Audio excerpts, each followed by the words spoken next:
think it's one thing for a game producer to try and put into a game what they think is realistic. For us, that's not acceptable. We are going to use professional racing drivers to tell us this is what it's like to drive a car. If they're not happy with it, we're going to make changes. We've had several racing drivers working on Shift to Unleash.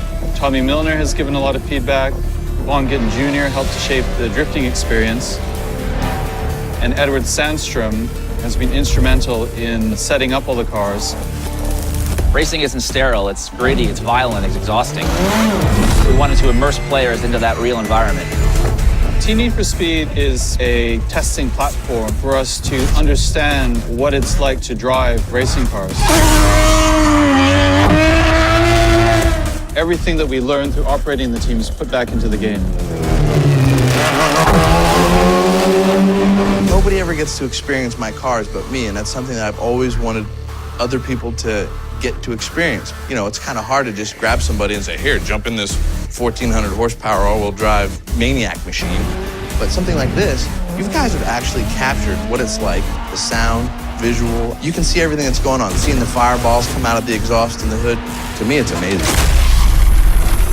We have the most advanced physics system ever released in a racing game. What we're doing this time is putting telemetry directly into the game. Here we've got the tire temperature and suspension information. The size of the circles indicates the amount of weight on each wheel. The color of circle indicates the amount of grip remaining. If I go over some grass here, you'll see that green square moving up and down. That's dynamic and real time. We're measuring this 360 times per second. The realism of the actual tracks, what we as drivers actually see, is the most amazing thing. Driving at night feels like you're going twice as fast. You lose almost all your references, and you just sort of drive blind at that point.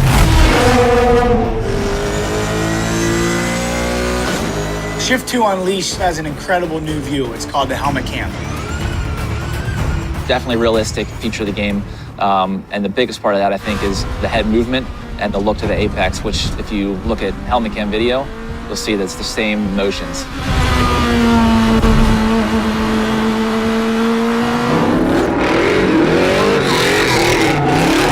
In drifting, we're actually looking out the side windows. So once the car gets sideways and you're turning, you move your head to see where you're going. It's very realistic, really puts you in the driver's seat. Your palms get sweaty and you feel adrenaline. That's very incredible for a game to accomplish.